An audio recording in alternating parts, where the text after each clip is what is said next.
இப்போ குளுக்கோமீட்டருக்கும் இந்த லேப் டெஸ்ட்டுக்கும் உண்டான மாறுபாடுகள் ஏதாவது இருக்கா அப்படிங்கிறத ஒரு மனுஷன் 25 வருஷம் ஆராய்ச்சி பண்ணியிருக்கிறாருங்க.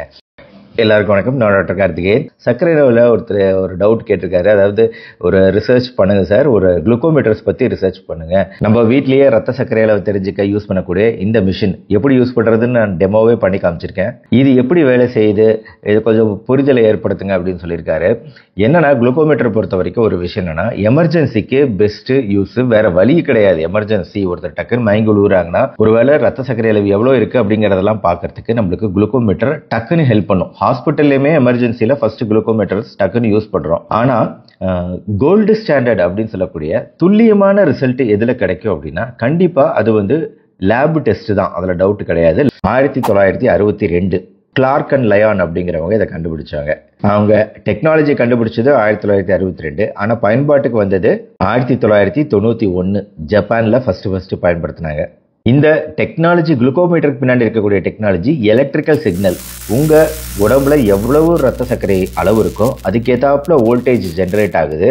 அந்த கரண்ட் டிஜிட்டலாக கன்வெர்ட் ஆகி உங்களுக்கு ரீடிங்காக உங்களுக்கு குளுக்கோமீட்டர் ஸ்க்ரீனில் தெரியுது, எவ்வளோ ரீடிங் அப்படிங்கிறது தெரியுது.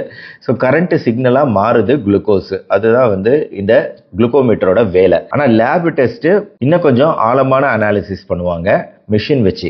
இது அறிமுகப்படுத்தப்பட்ட போதே நிறைய டவுட் நிறைய பேருக்கு. அதுல ஒரு மனுஷன் 1993 குளுக்கோமீட்டர் ரீடிங்கை வச்சு ஒவ்வொரு பேஷண்ட்டுக்கும் தன்னோட ஹாஸ்பிட்டல்ல குளுக்கோமீட்டர் ரீடிங்கையும் மார்க் பண்றாரு, அப்புறம் லேப் டெஸ்டையும் மார்க் பண்றாரு. இதை ஒரு பேஷண்ட் 2 பேஷண்ட் இல்ல, 2019 வரை 5300 பேஷண்ட்ல இதை பண்றாரு. அதாவது இந்த 5300 பேஷண்ட்லயும் குளுக்கோமீட்டர் ரீடிங் எவ்வளவு, லேப் டெஸ்ட் ரீடிங் குளுக்கோஸ் எவ்வளவு, ரெண்டையும் ரெக்கார்ட் பண்ணிக்கிட்டே வர்றாரு.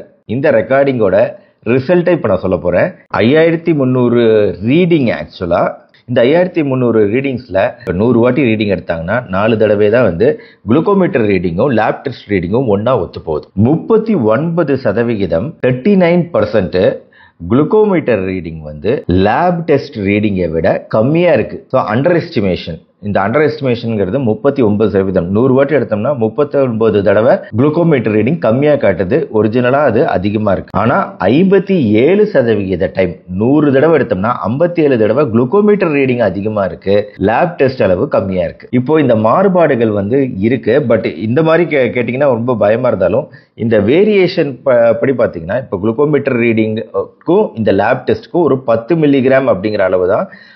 அப்சல்யூட் ரீடிங் பார்த்தீங்கன்னா 10 மில்லிகிராம் அளவில் தான் டிஃபரன்ஸ் இருக்கு. அப்படின்னாலும் இதுல நிறைய பேஷண்ட்டுக்கு 50 மில்லிகிராம் வரைக்கும் டிஃபரன்ஸ் இருக்கு. அதுலேயும் சில பேஷண்ட்டுக்கு 100 மில்லிகிராம் வரைக்கும் கூட டிஃபரன்ஸ் இருக்கு. இதுல யூஸ் பண்ணப்பட்ட குளுக்கோமீட்டர்கள் 5 வகையான குளுக்கோமீட்டர்கள், ஒரே பிராண்டு கிடையாது, 5 பிராண்டு.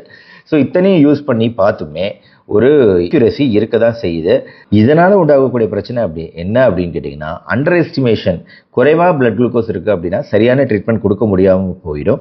ஓவர் எஸ்டிமேஷன், அதிகமாக குளுக்கோஸ் இருக்குன்னு நினைச்சு அதிகமான அளவு இன்சுலின் கொடுக்கக்கூடிய வாய்ப்பு உருவாகும். இது ரெண்டும் இருக்கு. இதுல இருக்கக்கூடிய மேஜர் டிராபேக். ஆனால் அதுக்காக குளுக்கோமீட்டர் நம்ம யூஸ் பண்ணாமல் இருக்க முடியாது.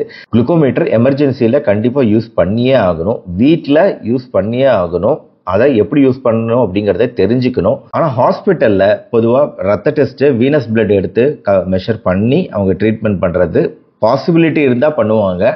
இல்லை அப்படின்னா, டைம் இல்லை அப்படின்னா நம்ம இதுக்காக வெயிட் பண்ண முடியாது. என்னதான் குளுக்கோமீட்டர் ரீடிங் அக்யூரசி குறைவு அப்படின்னாலுமே கூட நம்ம அதை பயன்படுத்தாம இருக்க முடியாது. உயிர் காப்பாற்றும் ஒரு டிவைஸ் ஆகவும் அது இருக்கு. உங்களுக்கு குளுக்கோஸ் கம்மியா இருக்குன்னா அதை குளுக்கோஸை கொடுத்து சரி பண்றது மூலமா பேஷண்ட்டுக்கு கோமாக்கு போகாம இறக்காம பாதுகாக்கிறோம் இல்லையா? அப்போ குளுக்கோமீட்டர் தேவைப்படுது.